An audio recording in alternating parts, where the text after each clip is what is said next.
अस्सलाम वालेकुम नाजरीन, आप देख रहे हैं इस्लाम स्पेशल और मैं हूं आपका मेज़बान अहमद शाहीन। प्रोग्राम में खुश आमदेद और उम्मीद है आप हजरात खैरियत से होंगे। नाजरीन, आज 5 अगस्त है। आज से ठीक एक साल कबल आज ही के दिन यानी कि 5 अगस्त 2019 को भारत ने अपने ज़ेर इंतज़ाम अपने ज़ेर तसल्लुत कश्मीर में कुछ ऐसे इक़दाम किए जिसने पूरे ख़ित्ते की जो सियासत है और जो पूरे ख़ित्ते की सूरत हाल है उसको तब्दील करके रख दिया। भारत ने जो कश्मीर है उसकी ख़ुसूसी हैसियत को ख़त्म करते हुए, वो ख़ुसूसी हैसियत जो उसके अपने ही आइन ने कश्मीर को दी थी, उसको ख़त्म करते हुए बाकायदा तौर पर कश्मीर के इलाके को अपने अंदर ज़म करने का और इसको अपनी यूनियन का बाकायदा हिस्सा बनाने का ऐलान कर दिया।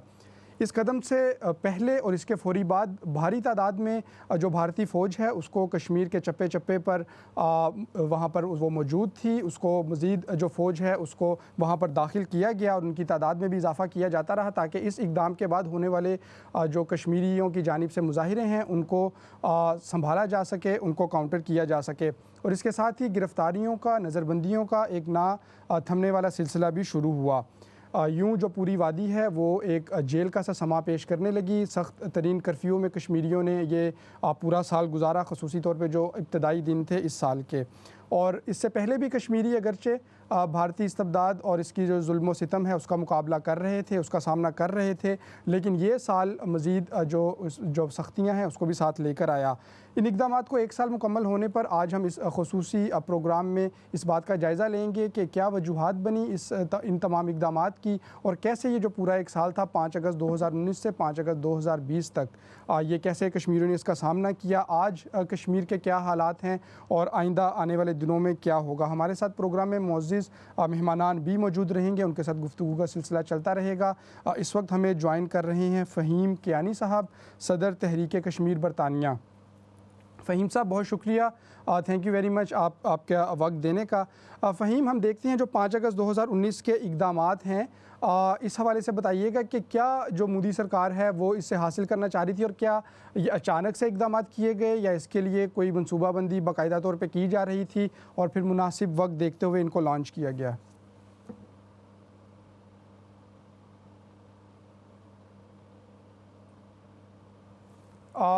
फ़हीम, अगर आप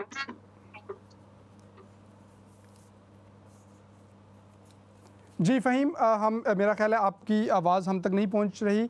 हम कोशिश करेंगे आपके साथ रब्ता दोबारा से हम जो अब रब्ता है वो आपके साथ बहाल हो और इसी हवाले से हम बात करेंगे। नाज़रीन, यकीनी तौर पे हम आज के जो प्रोग्राम है इसमें गुफ्तगू करेंगे मोअज़्ज़िज़ मेहमानान से और ख़ास तौर पे कश्मीर से ताल्लुक़ रखने वाले अफराद से, मुख्तलिफ़ शोबाए ज़िंदगी से जो ताल्लुक़ रखते हैं। कश्मीरी दुनिया भर में यकीनी तौर पे बसते हैं और वो कश्मीर के मुकदमे को भी दुनिया के सामने पेश करने की अपनी तय कोशिश करते रहते हैं। हालिया दिनों में भी हमने देखा जिस तरह से मुख्तलिफ़ जो कश्मीरी तंजीमें हैं, मुख्तलिफ़ कश्मीरी शख्सियात हैं, उनकी जानिब से प्रोटेस्ट का सिलसिला भी जारी किया गया। हमने देखा यहाँ ख़ुद लंदन में और यूके के मुख्तलिफ़ जो शहर हैं वहाँ पर कश्मीरियों की जानिब से कश्मीरियों की जो मुख्तलिफ़ तंजीमें हैं उन्होंने इस दिन की मुनासबत से ख़ास तौर पे जब एक साल मुकम्मल हुआ यानी कि 5 अगस्त 2019 को जब भारत ने अपने आर्टिकल्स जो कश्मीर को ख़ुसूसी हैसियत देते थे उसके आइन के मुताबिक उनको रिवोक किया और इसके बाद कश्मीर को बाकायदा तौर पर अपने अंदर ज़म कर लिया।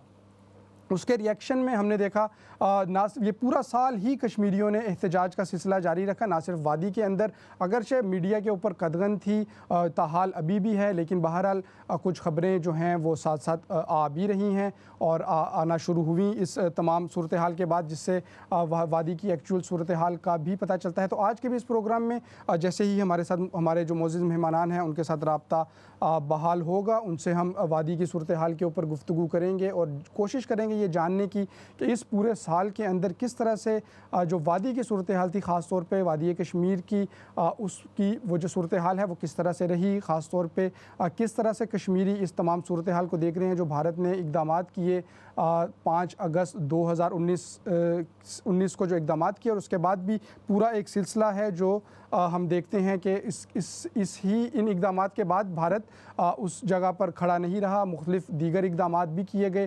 ख़ास तौर पे जिस सिलसिले में कश्मीरी जो कारकुनान हैं, जो कश्मीरी शहरी हैं, उनको बहुत ज़्यादा जिस बात से वो परेशान नज़र आते हैं और उसको एक संजीदा मसला करार देते हैं कि वहाँ से जो बैरून कश्मीर से लोगों को आने की अब इजाज़त दी जाएगी, वो वहाँ पर जो मुस्तकिल सुकूनत है वो भी इख्तियार कर सकेंगे। तो इस सारी सूरत हाल को किस तरह से कश्मीरी देखते हैं और इससे ख़ास तौर पे जो कश्मीर का मसला है, अगरचे यकीनी तौर पे जो भारत ने इक़दाम किए, कुछ हल्के ये भी कहते हैं कि इसके बाद से वो दोबारा से हाईलाइट होने में एक मदद मिली। कुछ गुज़िश्ता अरसे से जब हम देखते हैं कि अगर इंटरनेशनल फोरम्स पर इस तरह से कश्मीर को ख़ास तौर पर डिस्कस नहीं किया जा रहा था, उसको एक मामूल का मसला समझ लिया गया था, लेकिन जब भारत ने ये इक़दाम उठाए 5 अगस्त 2019 के और कश्मीर को बाकायदा तौर पे अपने अंदर ज़म किया, तो इससे ना सिर्फ पाकिस्तान को बल्कि ख़ुद कश्मीरियों को भी एक मरतबा फिर इस बात का इस मौका मिला कि कश्मीर को इंटरनेशनल फोरम्स पर उठाया जा सके। हमने देखा यूनाइटेड नेशन की जो जनरल असम्बली है वहाँ पर वज़ीर आज़म पाकिस्तान इमरान ख़ान साहब ने तकरीर भी की, एक जानदार तकरीर की। उसमें कश्मीर का जो मुकदमा था और ख़ास तौर पे जो सूरत हाल है कश्मीर की, ना सिर्फ 5 अगस्त के इक़दाम के हवाले से बल्कि तारीख़ी तौर पर भी जो हक़ाइक़ हैं वो पूरी दुनिया के सामने रखे। और उन्होंने इस हवाले से जो UN जनरल असम्बली है उसमें भी गुफ्तगू की और फिर पाकिस्तान ने जो मुख्तलिफ़ दीगर इंटरनेशनल फोरम्स हैं, मुख्तलिफ़ ममालिक हैं, उनके सफ़ीरों के साथ, उनके वफूद जो पाकिस्तान में मौजूद हैं या जब पाकिस्तानी वफद ख़ुद बाहर जाते हैं और उनके साथ वो इस सूरत हाल के ऊपर बात करते भी रहते हैं। ख़ुद हमने देखा इंडिया के अंदर से भी इस हवाले से मुख्तलिफ़ जो मुखालफत की आवाज़ें हैं, ख़ास तौर पर इंडियन अपोजिशन ने जो हुकूमती इक़दाम हैं उनको कोई बहुत ज़्यादा उसके ऊपर बहुत उसकी सताइश नहीं की और उन्होंने कहा कि ये एक तारीख़ी गलती की है भारतीय हुकूमत ने। तो इसी हवाले से गुफ्तगू करेंगे हम। हमारे साथ जो हमारे मेहमानान मौजूद होंगे, फ़हीम कियानी साहब हमें इस वक्त ज्वाइन कर रहे हैं, सदर तहरीक कश्मीर हैं, और साथ ही साथ शाइस्ता सफ़ी साहिबा हैं, कश्मीरी रहनुमा भी हैं, एक्टिविस्ट हैं। ये दोनों हमारे साथ मौजूद हैं। इनसे हम अपनी गुफ्तगू का सिलसिला शुरू करेंगे। बहुत शुक्रिया आप दोनों मोअज़्ज़िज़ मेहमानों का। फ़हीम साहब, आपसे मैं ये पूछना चाह रहा था कि जो 5 अगस्त 2019 के इक़दाम हैं, क्या एकदम से भारत ने फ़ैसला कर लिया और ख़ास तौर पे जो मोदी सरकार है कि इसको इम्प्लीमेंट किया जाए, या इसके पीछे एक कोई उनकी बाकायदा तौर पर पूरी प्लानिंग भी थी? बहुत बहुत शुक्रिया अहमद शाहीन साहब। नरेंद्र मोदी सरवारकर की थ्योरी की जब इंतहा होती है, जब पीक है बीजेपी की सूरत के अंदर, और ये गोडसे का जो नज़रिया है उस नज़रिए की भी एक पीक है बीजेपी की सूरत के अंदर और आरएसएस की सूरत के अंदर। एक जो नज़रिया अखंड भारत का था, ग्रेटर हिंदुस्तान का था, और वो आपको देखा है कि हिंदुत्व का जो नज़रिया था, तो उस नज़रिए की इन्होंने बारहा अपने एजेंडे के अंदर रखा था कि उसका आगाज़ जो ना ग्रेटर हिंदुस्तान का अगर हमने करना है, जो उनका भूटान, नेपाल और काबल तक इसका एक विजन उनके पास था कि उसके हवाले से, तो उन्होंने इसका आगाज़ कश्मीर से करना था। ये को 1, 2, 4, 6 दिन की बात नहीं है।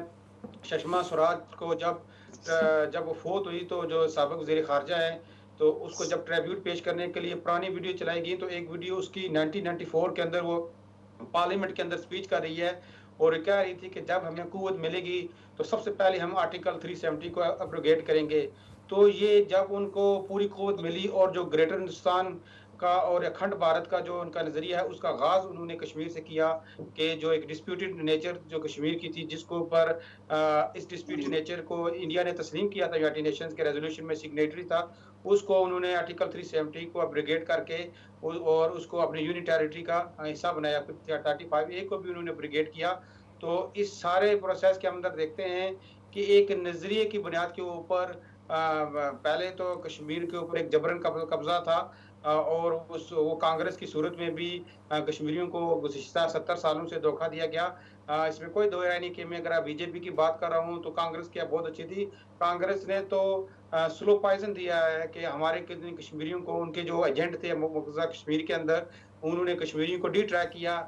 जो हमारे आज़ादी पसंद लीडर थे, जो हुर्रियत लीडर थे, सैयद अली शाह गिलानी या अशरफ सराई साहब, जिनका मैं जिक्र करना चाहता हूँ, ये कोई 2, 4 या 10, 20 साल की स्ट्रगल की बात नहीं है कि 1954 के अंदर जब एक प्रोटेस्ट हुआ तो उस प्रोटेस्ट के अंदर ये गिरफ्तार हुए थे। तो ये गुज़िश्ता इन बुजुर्गों की 40-40, 50-50, 60-60 साल की जदोजहद है। तो ये अपनी कश्मीरी कौम को ये बता रहे थे कि कांग्रेस आपको धोखा देगी, आपको टाइम गेन कर रही है, लेकिन वो सारी बातें, वो सारी जी चीज़ें जो फ़हीम। सैयद अली शाह गिलानी, कायदे हुर्रियत, अशरफ सराई साहब और बाकी जो मीर भाई साहब के वालिद साहब, ये जितने भी पुराने बुजुर्ग हैं, यकीनी ये तौर पे जो हमें कश्मीरी कश्मीरी कौम रहनुमाओं को की बता एक रहे थे तवील कि फहरिस्त भी आप है नसीह उनकी रहना इस हवाले से। चाहिए, और किसी सूरत में अगर जी आप इनके साथ इलेक्शंस में जाएँगे या मुख्तलिफ तरीके से जाएँगे तो आपको धोखा देंगे। लेकिन नरेंद्र मोदी ने आर्टिकल 370 और 35 ए जी को फ़हीम, प्रोगेट बिल्कुल इस करके हवाले से ये मुख्तलिफ सारी जो चीज़ें आपने वाज़ह कर दी, बिल्कुल ठीक फरमाया, और जो इस उनके हवाले से पपेट्स थे गुफ्तगू को मकबूज़ा आगे कश्मीर के अंदर, बढ़ाएँगे। उनको शाइस्ता भी सफ़ी भी एक्सपोज़ कर हमारे दिया। साथ मौजूद तो हैं। मैं समझता हूँ कि ये एक नज़रिए और पूरे प्लान से जी। जो बीजेपी का जो मैनिफेस्टो है उसमें ये शामिल था, अखंड भारत का, जिसका उन्होंने जी फ़हीम, बिल्कुल ठीक। हम गुफ्तगू का यकीनन आगे बढ़ाएँगे इस हवाले से। आपने जो दुरुस्त फ़रमाया, और कश्मीरी जो लीडर्स हैं, ख़ास तौर पे हुर्रियत रहनुमा, उनकी एक पूरी तारीख़ है हुर्रियत की और आज़ादी के हवाले से जद्दोजहद की। शाइस्ता को भी अपने साथ गुफ्तगू में शरीक करेंगे। बहुत शुक्रिया शाइस्ता, आप हमारे साथ मौजूद हैं। फ़हीम ने भी अपनी गुफ्तगू में इशारा किया जो हिंद नवाज़ वहाँ पे रहनुमा हैं, उनके हवाले से भी। तो ख़ास तौर पे ये जो 5 अगस्त 2019 को भारत ने इक़दामात किए, इसके बाद वो रहनुमा, वो सियासी रहनुमा जो अपने आप को हिंद नवाज़ कहते थे और इस बात पे फ़ख्र भी महसूस करते थे और हिंदुस्तान का हिस्सा ही समझते थे, उनके ऊपर भी मुश्किलात आईं, उनको भी गिरफ़्तार किया गया, बाज़ को नज़रबंद भी किया गया। और तो इस सूरत हाल को आप कैसे देखती हैं, और क्या इस सूरत हाल के बाद उनके ऊपर जो भारत का असल चेहरा था उससे निकाब उल्टा?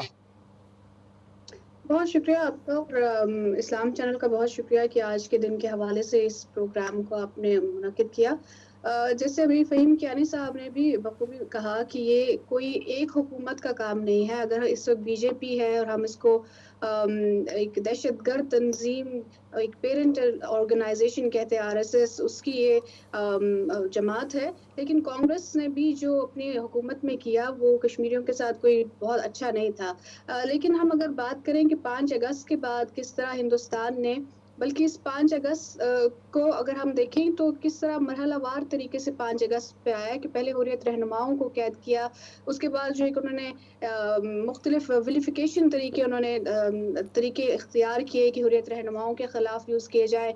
मकबूज़ा कश्मीर के जो हुर्रियत पसंद रहनुमा हैं, जो वहाँ के नौजवान हैं, जो अपनी तहरीक सिर्फ़ एक पत्थर के ऊपर चला रहे थे, उनको उन्होंने जेलों के अंदर और मुख्तलिफ हिंदुस्तान की जेलों के अंदर बंद करना शुरू कर दिया। और उसके बाद जो हिंदुस्तान नवाज़ जो पपेट हम इनको कहते हैं, कठपुतली हुकूमत के वज़ीर आला भी और साबिक वज़ीर आला भी, इनका पूरा ख़ानदान और वो तमाम, उन तक को जेलों में बंद कर दिया, क्योंकि हिंदुस्तान अब ये जानता था कि वो लोग भी अब ये समझ रहे हैं कि हिंदुस्तान जो है जो एक अखंड भारत और इसका जो ये ख्वाब देख रहा है और जो वो हिंदुस्तान के अंदर करना चाह रहा है, उसका वो जो टेस्ट केस है वो कश्मीर के अंदर स्टार्ट कर रहा है। उसकी लेबॉर्ट्री जो है वो मकबूज़ा कश्मीर के अंदर वो पहले टेस्ट करना चाह रहा है। उसके बाद वो हिंदुस्तान की जो मुसलमान माइनॉरिटीज़ हैं उनके ख़िलाफ़ वो हिंदुस्तान के अंदर वो काम शुरू करेंगे। तो ये तमाम जो चीज़ें हैं हिंदुस्तान की, वो शायद जो प्रो इंडियन नवाज़ जो हमारे पपेट जी रहनुमा थे वो भी जान चुके थे, इसलिए हिंदुस्तान को उनको भी कैद करना पड़ा। और ये शायद उनके लिए एक सबक था उनके लिए कि उन्होंने अपनी कौम के साथ जिस तरह धोखा किया, और जब कौम के बच्चों को अंधा किया जा रहा था, जब कौम के बच्चों को नाबीना किया जा रहा था, उनको गोलियां बरसाई जा रही थी, तब वो उनको कह रहे थे कि आप टॉफीज लेने के लिए बाहर मत निकलिए, आप प्रोटेस्ट करने के लिए बाहर मत निकलिए। लेकिन उसी हिंदुस्तान ने उन पुतली हुकूमतों को भी जेलों के अंदर बंद कर दिया। और इस वक्त उनके जो ट्विटर अकाउंट्स और उनके जो फैमिली चला रही है, वो इस वक्त ये कहने पर मजबूर हैं कि शायद जो उस कायदे आज़म ने जो ये ख्वाब देखा था शायद वो दुरुस्त था, या जो हुर्रियत रहनुमा सैयद अली शाह गिलानी साहब हों, या सहराई साहब हों, या आसिया अंद्राबी साहिबा हों, या मीर वाइस साहब हों, या यासीन मलिक साहब हों, वो शायद सही कर रहे थे और हम गलत कर रहे थे। तो हिंदुस्तान ने जी अपनी इस एक मूव से जो उनके हामी थे, जो चंद हामी थे उनके मकबूजा कश्मीर में, उनको भी खो दिया, और उन्होंने वो जवाज़ बाकी नहीं रखा कि अब कोई कश्मीर के अंदर हिंदुस्तान का या ख़ास तौर पर बीजेपी या कांग्रेस का नाम ले और उनके बारे में ये कहे कि ये कश्मीरियों के लिए काम कर रही है या कश्मीरियों की तरक्की के लिए काम कर रहे हैं। इस पूरे हमने साल में देखा कि कश्मीर की इकोनॉमी को कितना नुकसान पहुंचा, कश्मीर के बच्चों की तालीम को कितना नुकसान पहुंचा, वहाँ की जो सेहत के हवाले से जो खबरें आ रही हैं, जो मेंटल क्राइसिस वहाँ पे इस वक्त चल रहा है, जो ट्रॉमा से वो लोग गुजर रहे हैं, जो डिप्रेशन से गुजर रहे हैं। जी हमने देखा कि कोविड-19 यहाँ पे एक लेविश हम लोग कर्फ्यू में रहे, लेकिन उसके बावजूद मीडिया इस वक्त भरमार है कि मेंटल जो क्राइसिस है उसकी खबरों से। सोचिए कि मकबूजा कश्मीर के लोग जो कि कितनी दहाइयों से इस किस्म के कर्फ्यूज, लॉकडाउन, सीजेस और रेड्स और क्या-क्या उन्होंने नहीं देखा, दुरुस्त। उनकी मेंटल हेल्थ इस वक़्त क्या होगी कि जो पूरा साल जो है साला-साल घरों में बंद रहे, उनकी कोई सोशल एक्टिविटीज़ नहीं, उनका कोई स्कूल, कॉलेज कुछ भी नहीं, उनके घरों के अंदर जो मतलब कुछ ऐसी बहुत सारी फैमिलीज़ हैं मकबूज़ा कश्मीर में कि वो यकीनी तौर पे माँ, बच्चे वो मुश्किल आपस मुश्किल में सूरत बैठकर हाल का खाना उनको नहीं खा सामना है। पाते हैं। जी। वो वहाँ पर ये सूरत-ए-हाल है कि ख़वातीन घरों से अब निकल नहीं पाती हैं क्योंकि वो जानती हैं कि जब सो कॉल्ड स्पेशल स्टेटस मौजूद था, तब मकबूजा कश्मीर में 12,000 से ज़ायद ख़वातीन के साथ रेप हो चुका है और मोलेस्टेशन जो है वो रोज़मर्रा का मामूल है। तो जब एक यूनियन टेरिटरी का दर्जा दे दिया गया है अब मकबूजा कश्मीर को, अब वहाँ की ख़वातीन के साथ क्या कुछ हो सकता है, हमें सिर्फ़ बीजेपी के जो एक मेंबर है उनकी इस बात को कोट करूँगी कि उन्होंने कहा कि अब जो उनके पार्टी वर्कर्स हैं वो आज़ाद हैं कि वो मकबूजा कश्मीर की गोरी-गोरी ख़वातीन के साथ शादी कर सकती हैं और वहाँ से दुल्हनों को ला सकते हैं। ये ज़हनियत है बीजेपी की और ज़हनियत है बीजेपी की और उनके मेंबरों की और वहाँ के लोगों की कि वो कश्मीर की ख़वातीन को एक कमोडिटी समझते हैं। तो ये तमाम जो चीज़ें जो पूरे 1 साल में हमने देखी और अब ख़ास तौर पे जो डेमोग्राफिक चेंजेज़ करने जा रहा है, 4 लाख से ज़ायद जो भारतीय रियासती बाशिंदे हैं उनको मकबूजा कश्मीर का जो डोमिसाइल दिया गया है, कल को अगर वहाँ पर प्लेबिसाइट होता है, हक़ के खुद इरादियत का वहाँ पर वो प्लान करते हैं कुछ, तो यही लोग जो जिनको डोमिसाइल मिला है हिंदुस्तान के नेशनल, ये वहाँ पर वोट करेंगे और वोट हम करेंगे जैसे यकीनन। कश्मीरी जो इसी हवाले एक्साइल से में रह मैं रहे हैं, फ़हीम को भी हमें तो साथ वहाँ शरीक करना का हमें तो चाहूँगा। बिल्कुल ही फ़हीम से निकाल भी दिया इस गया, सूरत हमें तो हाल के वो ऊपर बात नेशनैलिटी करना देने को चाहूँगा। तैयार नहीं होंगे। फ़हीम, ख़ास तो तौर ये पे जो ये जो पॉइंट गेम है। प्लान है, वहाँ की सूरत-ए-हाल को डेमोग्राफिक चेंजेज़ को तब्दील करने का, ये हिंदुस्तान का जी। एक दिन का काम नहीं है, इसके ऊपर बरस से वो काम कर रहा था। जी। अच्छा फ़हीम, ये जो आखिर में शाइस्ता ने जो जिस नुक्ते की जानिब तवज्जो दिलाई है, इसी हवाले से आपसे पूछना चाहूँगा।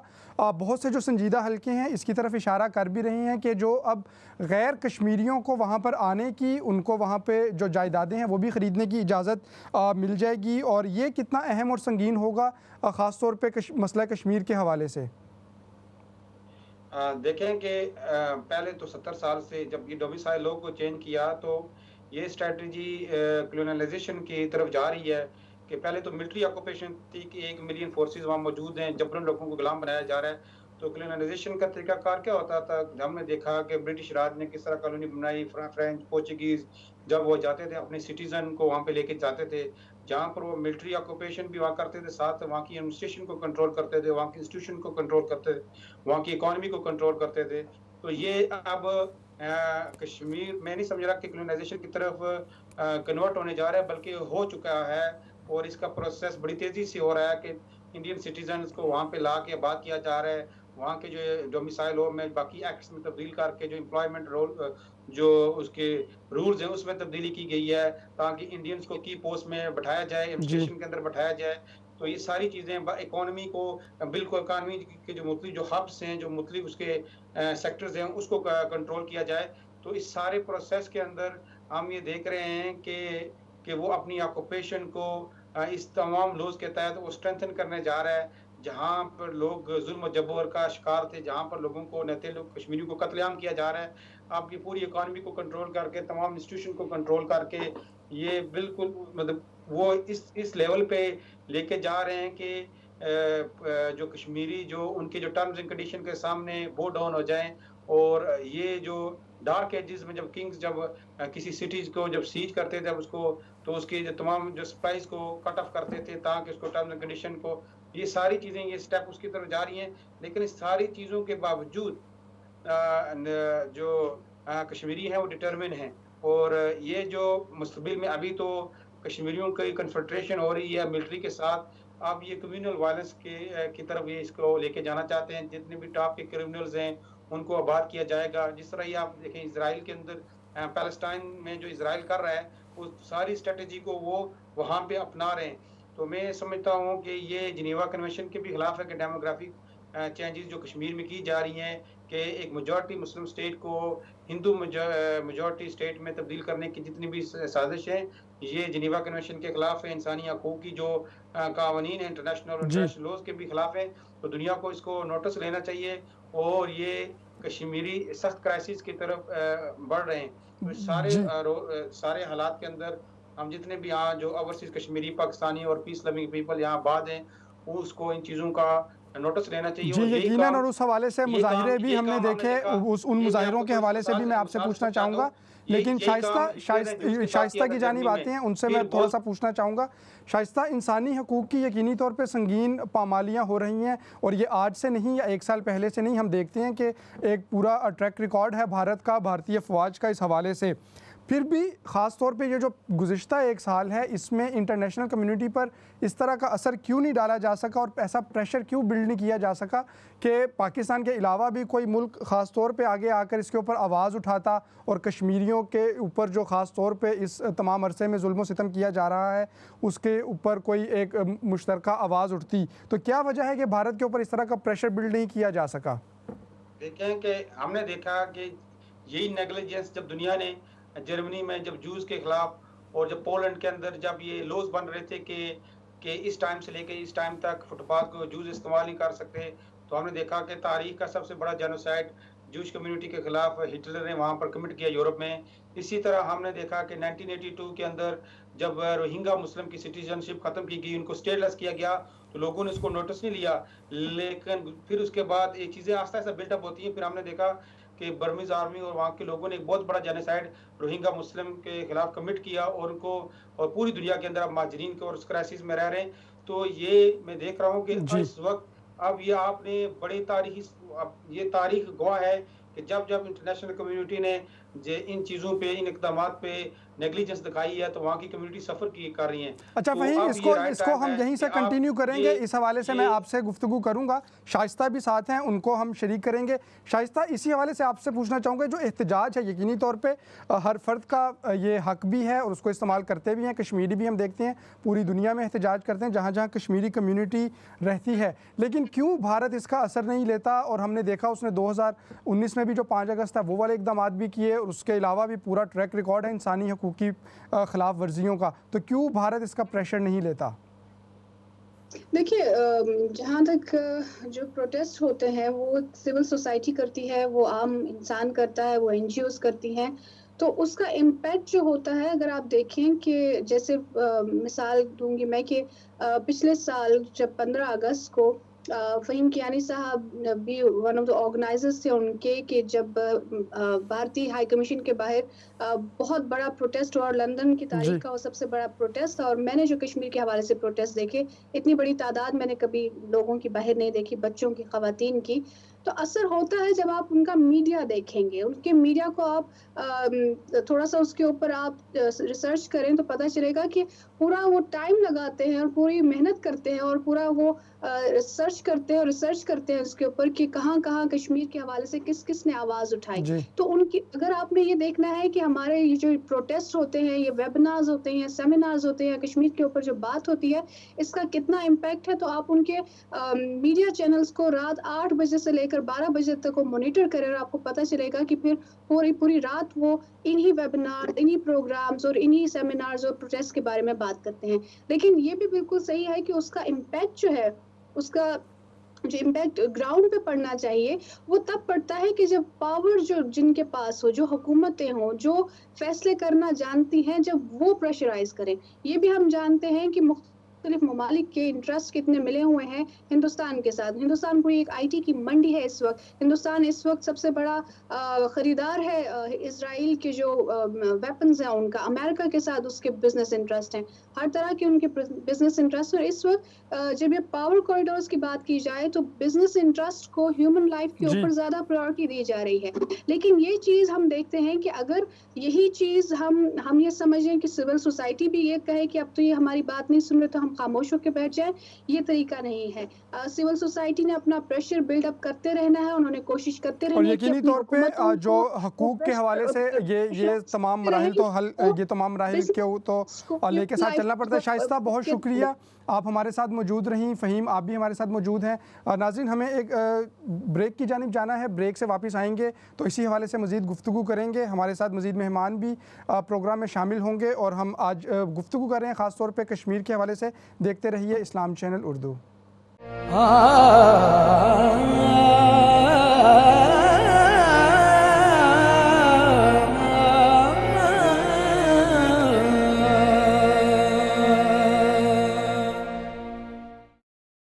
वेलकम वेलकम बैक नाजरीन, आप देख रहे हैं प्रोग्राम इस्लाम स्पेशल और मैं हूं आपका मेज़बान अहमद शाहीन। नाजरीन, आज के इस खुसूसी प्रोग्राम में हम गुफ्तगू कर रहे हैं कश्मीर के हवाले से, ख़ास तौर पे चूँकि आज 5 अगस्त का दिन है और 1 साल मुकम्मल हुआ है जो भारत ने गुज़िश्ता बरस यानी कि 5 अगस्त 2019 को इक़दामात किए थे, जिसके बाद कश्मीर का जो खुसूसी स्टेटस था उसको ख़त्म किया गया और भारत ने कश्मीर को बाकायदा अपने अंदर ज़म कर लिया। इस हवाले से गुफ्तगू जारी है। प्रोग्राम के पहले जो हिस्सा था उसमें भी हमने इसी हवाले से गुफ्तगू की। प्रोग्राम का जो दूसरा हिस्सा है इसके मज़ीद कुछ पहलुओं पर बात करेंगे। हमें इस वक्त ज्वाइन कर रही हैं हमारी नहायत खुशकिस्मती नईमा अहमद महजूर साहिबा। सीनियर कश्मीरी सहाफ़ी हैं, मुसन्निफ़ भी हैं और मुस्तकिल लिखती हैं कश्मीर के हवाले से ख़ास तौर पे। बहुत शुक्रिया नईमा अहमद महजूर साहिबा, आप हमारे साथ मौजूद हैं।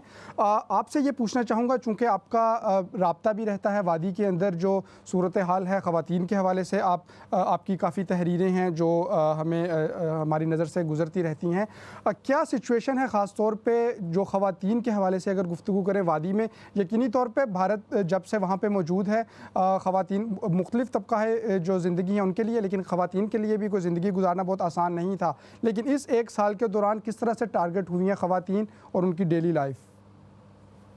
देखिए, जो कुछ भी जम्मू कश्मीर में हो रहा है, वो चाहे पुरतशद्दुद सूरत हाल है, वो चाहे क्रैकडाउन है, वो चाहे गिरफ्तारियां हैं, वो चाहे कम्युनिकेशन ब्लॉकेड है, उसकी जद में सबसे पहले वहाँ की औरत आती है, वहाँ की खातून आती है, इसलिए कि उसको पता करना है कि उसके फैमिली मेंबर्स जब बाहर सुबह निकलते हैं वो कहाँ जाते हैं, या उसको पता है कि मेरा बेटा बाहर निकल गया, पता नहीं शाम को वापस आएगा या कहीं गिरफ्तार होके किस जेल में उसको पहुंचा दिया जाएगा।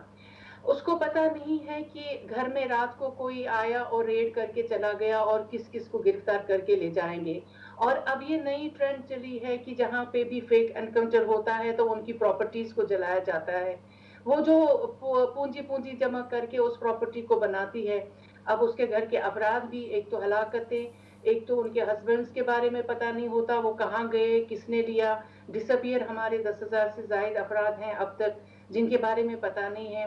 फिर बच्चों को गिरफ्तार किया गया, आपने देखा पिछले साल 13,000 बच्चों को गिरफ्तार करके बाहर की जेलों में भेज दिया गया था।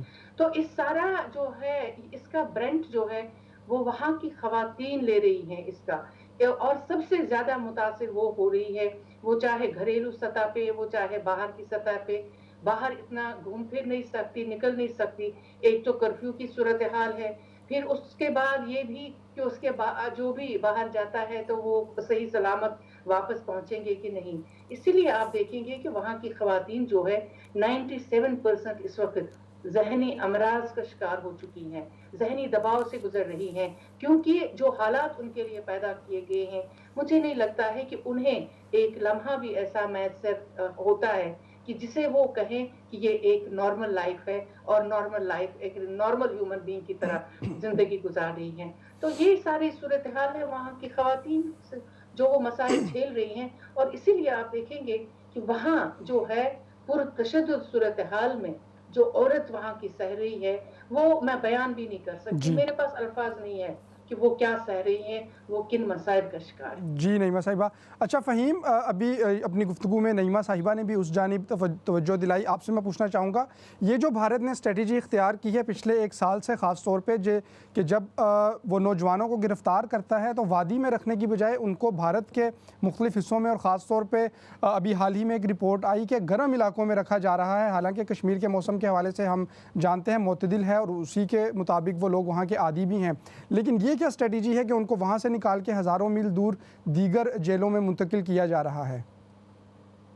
देखें कि हम जब कहते हैं कि हज़ारों लोगों को जेलों में मुंतकिल किया जा रहा है, तो ये हमारी असम्पशंस हैं। हमें क्या पता वो जेलों में है या नहीं है, या वो मास ग्रेव्स की सूरत में 4, 5, 6 सालों के बाद वो सारे नौजवान हमें मिलें।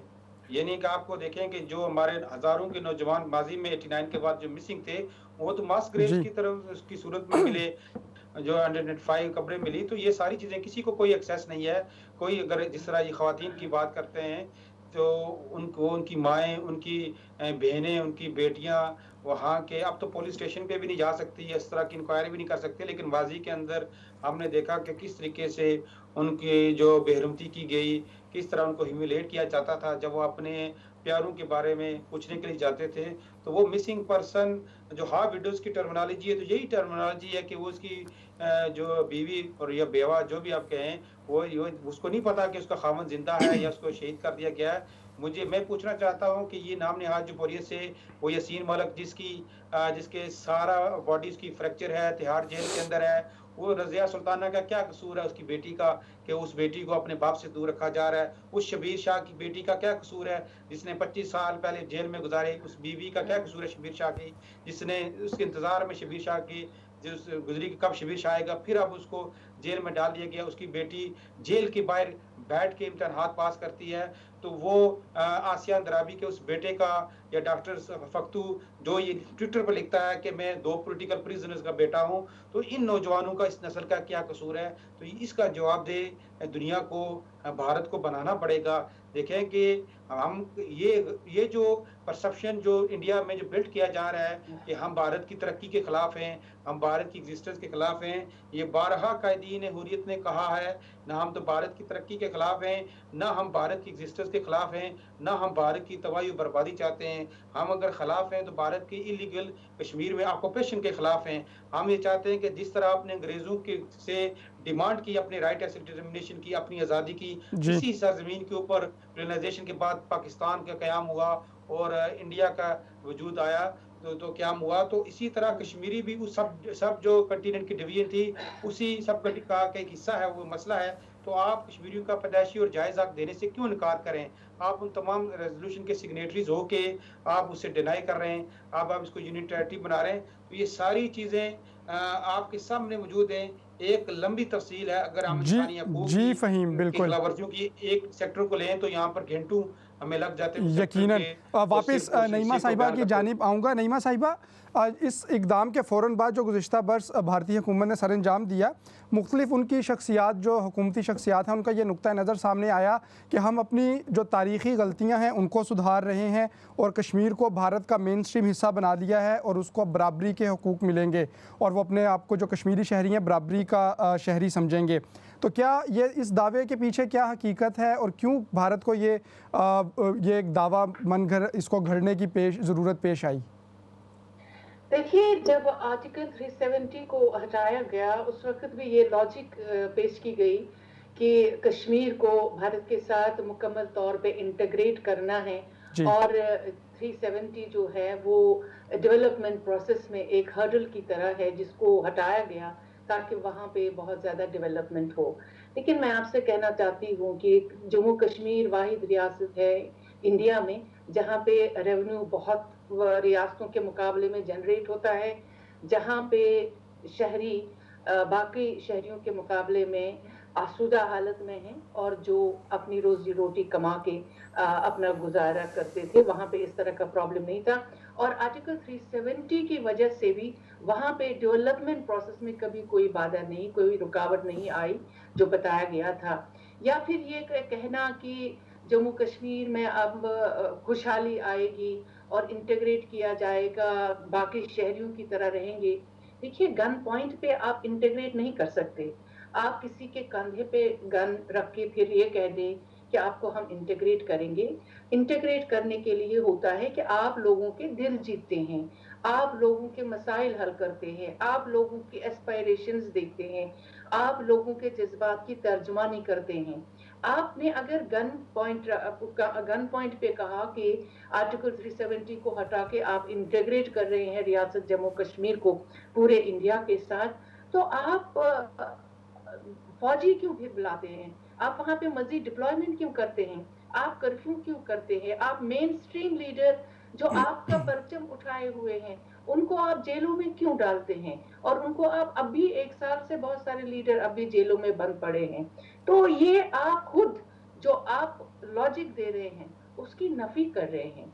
उसको आप खुद ही निगेट कर रहे हैं कि हम कोई ऐसा फैसला जो कर रहे हैं जो सही नहीं है, गलत है। इसलिए उस गलत को सही करने के लिए हम ये जो बहुत सारे इक़दाम उठा रहे हैं, वो चाहे कर्फ्यू नाफिज करना है, रेस्ट्रिक्शंस लगानी है, या कम्युनिकेशन ब्लॉकेट करना है, वो तो आप खुद ही दोनों चीजें कर रहे हैं। तो मुझे लगता है जो भी लॉजिक दी गई है वो गलत है, और इस तरह से डेवलपमेंट का जो जहां तक ख्याल है, डेवलपमेंट वहां पे होता रहा है। जी हाँ, बाकी हो सकता है कि बाकी रियासतों के मुकाबले में इंडस्ट्रियल रेवोल्यूशन हमारी रियासत में नहीं आया था, लेकिन उसके लिए थोड़ी आप आर्टिकल 370 को हटा के इंडस्ट्रियल पॉलिसी आपकी है, जहां बाहर से लोग आके वहां पे इंडस्ट्री चला सकते हैं, और चला भी रहे हैं बहुत सारे ऐसे।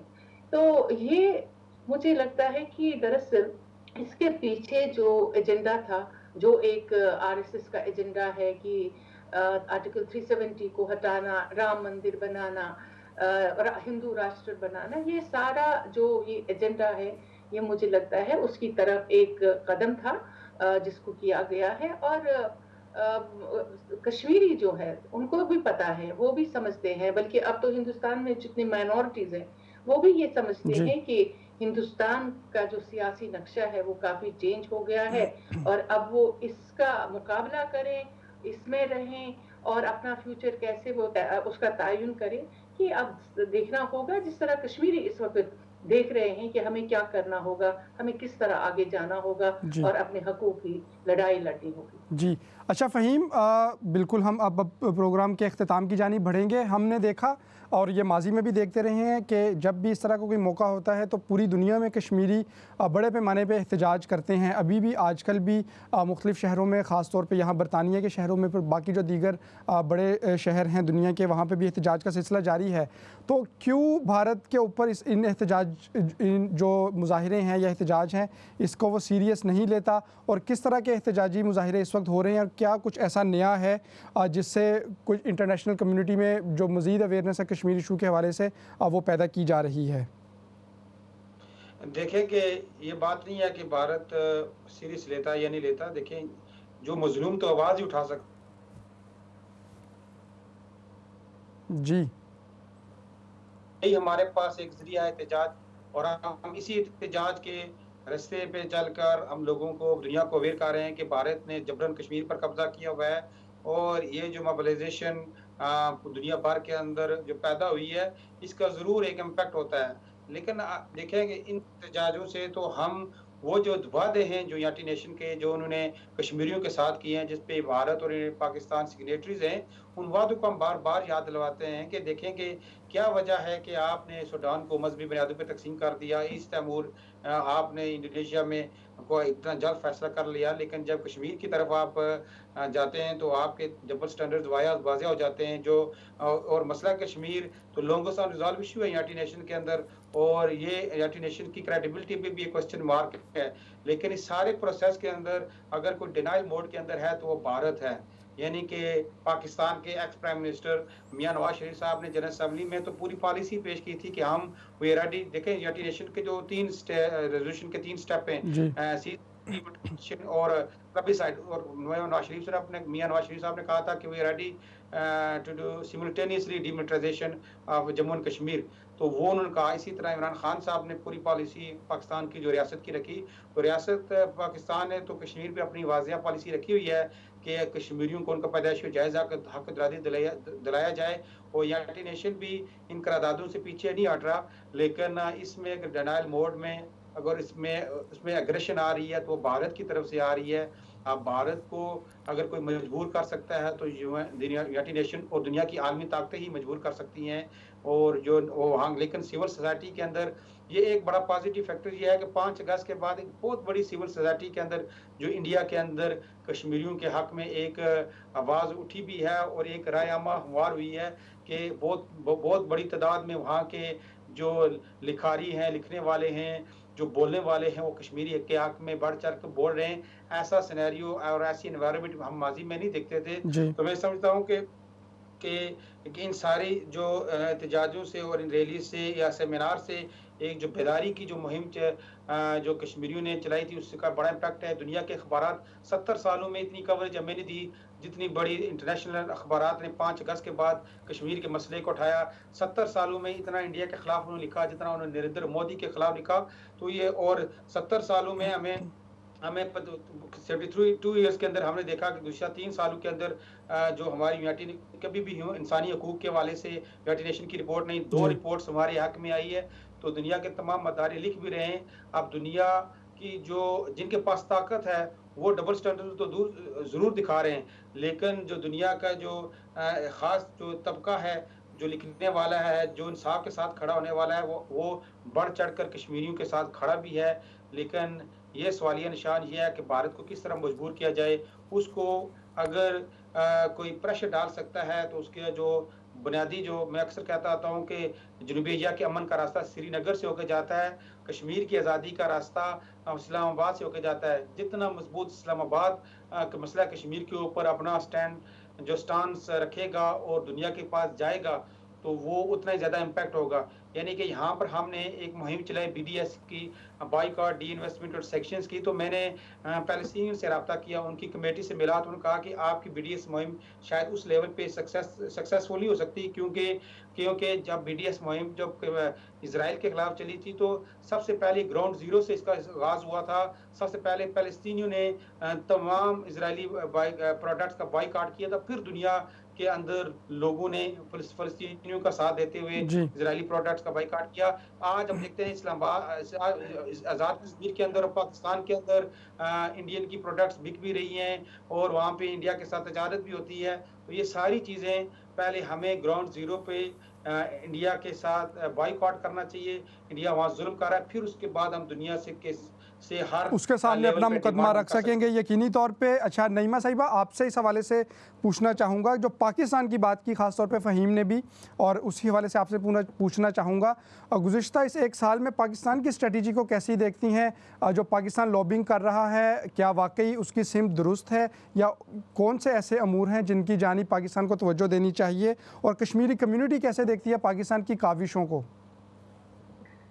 जी देखिए, इमरान खान ने जिस तरह से इक़दामात लिए हैं, उन्होंने अक़वाम मुत्तहिदा में इस मसले को उठाया लास्ट ईयर, उसके बाद से जो अपने मुल्क में उन्होंने कुछ इक़दामात किए कश्मीर के हवाले से, तो मुझे लगता है कि वो सही रास्ता भी है। और पुरअमन तरीके से अगर इस मसले को दुनिया के सामने लिया जाए और दुनिया की सपोर्ट हासिल की जाए, मुख्तलिफ ममालिक के ख़ास तौर से यूरोपीय ममालिक और जो अफ्रीका वगैरह हैं, तो उन्होंने जो रास्ता चुना है मेरे ख़्याल में वो सही रास्ता है और काफ़ी कोशिशें कर रहे हैं। लेकिन सिफारती सतह पे जो उनके कमीशंस हैं मुख्तलिफ ममालिक में, तो उन्हें एक्टिवेट होना होगा अगर वो चाहते हैं कि कश्मीर मसले को दुनिया के कोने-कोने तक ले जाना है और इसके बारे में बेदारी पैदा करनी है, आगाही पैदा करनी है। तो अपने कमीशंस के थ्रू इस मसले को उठाना होगा। और ख़ासतौर से मुस्लिम ममालिक में हम तो देखते हैं कि ओआईसी की तरफ से कुछ ऐसे स्टेटमेंट्स आते हैं, लेकिन अलग अपने तौर पे ये ममालिक जो है, बहुत सारे मुस्लिम ममालिक, वो इंडिया के साथ खासे क्लोज जी। हैं और उनको इंडिया पे दबाव डालना चाहिए कि वो कश्मीर में जो कुछ हो रहा है उसको बंद करें। और ये जो ह्यूमन राइट्स वायलेशंस हो रही है वहाँ पे, और कम्युनिकेशन ब्लॉकेड, कर्फ्यू, इस तरह उस पे थोड़ा सा उन पर जोर डालें कि प्रेशर वो ये डालें सब यकीनी खत्म तौर। करें। दूसरी बात ये है कि जो कश्मीरी डायस्पोरा है, हमने देखा है पिछले 1 साल से कश्मीरी डायस्पोरा इतना स्ट्रॉन्ग यहाँ पे नजर आ रहा है। अब वो चाहे यूरोपीय ममालिक हो, वो चाहे अमेरिका हो, वो चाहे अरब ममालिक हो, वहाँ पे और कश्मीरी डायस्पोरा को और मजबूत करने की ज़रूरत है, उनको और स्पेस देने की ज़रूरत है ताकि वो अपना मसला जो है पूरी दुनिया तक ले जाएं। और क्योंकि उनकी बात जो है वो उनका मसला है और वो अपनी बात कहने का हुनर जानते हैं और वो करेंगे। तो मुझे लगता है कि पाकिस्तान इस वक्त साथ दे रहा है, कश्मीरी इसकी सराहना करते हैं कि कोई तो है जो हमारी बात आगे ले जा रहा है। लेकिन उनको भी चाहिए कि वो कश्मीरी डायस्पोरा को मजीद स्ट्रॉन्ग करें और उनकी आवाज़ को मजीद स्ट्रॉन्ग बनाएं। जी बहुत शुक्रिया नईमा साहिबा, थैंक यू वेरी मच। आपने इस हवाले से तफसील से हमारी रहनुमाई की, अपना नुक्ता नज़र भी पेश किया। फ़हीम, बिल्कुल आखिर में इस हवाले से पूछना चाहूँगा, जैसे नईमा साहिबा ने भी कहा कि कश्मीरियों को ख़ुद भी इस बात की ज़रूरत है कि अपनी आगे बढ़कर अपनी बात जो है वो इंटरनेशनल कम्युनिटी के सामने रख सकें, लेकिन हम देखते हैं इस तरह से कि बज़ाहिर और कुछ हल्के उसकी निशानदेही भी करते हैं कि कश्मीरी अगरचे बहुत बड़ी तादाद में मौजूद हैं, लेकिन हम आहंग नहीं हैं, उनमें उस तरह से इत्तेहाद नहीं है जो इंटरनेशनल सतह पर फैले हुए हैं। तो आप इस बात को कैसे देखते हैं, और क्या ये प्रैक्टिकली मुमकिन है कि कश्मीरियों का कोई एक ऐसा नुमाइंदा फोरम हो और जिसको सब कश्मीरियों की हिमायत भी हासिल हो और वो अपना जो है मुकदमा वो आगे लेके चलें? बिल्कुल क्विक कमेंट कीजिएगा, हमें प्रोग्राम बिल्कुल इख्तिताम पे है। देखें कि जो असल बहाज है वो मकबूजा कश्मीर कह के, वहाँ पे तो सारी क़यादत जॉइंट रेजिस्टेंस मूवमेंट के तहत गठी है और सारी कॉल भी गठी देती हैं, और दुनिया भर के कश्मीरी उनकी कॉल के ऊपर लब्बैक कहते हैं, पाकिस्तानी भी उनकी कॉल पे लब्बैक कहते हैं, और जितने भी पीस लविंग पीपल हैं उनके ऊपर हम तो उनकी कॉल्स और उनकी जो दी कॉल्स को पूरी दुनिया में हम उसको ऑन भी करते हैं, और तमाम कश्मीरी जो अपने तमाम खुदीद कायदीन के पीछे यूनाइटेड हैं, और वो कभी नहीं हुआ कि उन्होंने डिसयूनिटी दिखाई, चाहे प्रोटेस्ट हों चाहे सेमिनार्स हों। लेकिन मुझे अभी तक, मैं यूरोपीय ममालिक के में साल में 3 मरतबा जाता हूँ, नॉर्वे से लेकर डेनमार्क में, पोर्चुगाल में, इसी तरह स्पेन में, किसी जी मुल्क में 1 मरतबा, किसी मुल्क में 2-3 मरतबा, तो वहाँ पर यूनाइटेड किंगडम में खुद में मौजूद हूँ, तो कोई डिसयूनिटी नहीं है, इत्तेहाद इत्तेफाक है। यही वजह है कि आज हम देखते हैं कि जब हम प्रोटेस्ट की कॉल देते हैं तो हज़ारों लोग सड़कों पर आते हैं। यकीनी तो तौर पे, अब और इसका मुजाहिरा हमने देखा भी मुख्तलिफ शहरों में। फ़हीम, बहुत शुक्रिया, थैंक यू वेरी मच, आप हमारे साथ मौजूद रहे। नईमा अहमद महजूर साहिबा, आप हमारे साथ मौजूद रहीं, थैंक यू वेरी मच। नाजरीन, ये था आज का इस्लाम स्पेशल। हमने जो कश्मीर की सूरत हाल है उसके ऊपर गुफ्तगू की, और ख़ास तौर पर जो गुज़िश्ता बरस 5 अगस्त के बाद की सूरत हाल है कश्मीर में, उसके हवाले से हमने गुफ्तगू की और मुख्तलिफ पहलुओं का जायज़ा लिया। अपने मेज़बान अहमद शाहीन को इस दुआ के साथ इजाज़त दीजिए कि अल्लाह रब्बुल इज़्ज़त जो कश्मीरी हैं और बाकी भी पूरी दुनिया में जो मज़लूम अक़वाम हैं उनका हामी और नासिर हो। और ख़ास तौर पे इस प्लेटफॉर्म की तवस्सुत से हम जो गुज़िश्ता रोज़ लबनान में धमाके हुए हैं उनके जो मुतासरीन हैं उनके साथ भी इज़हार यकजहती करते हैं और उनके लिए दुआ गो हैं। इजाज़त दीजिएगा, अल्लाह निगहबान।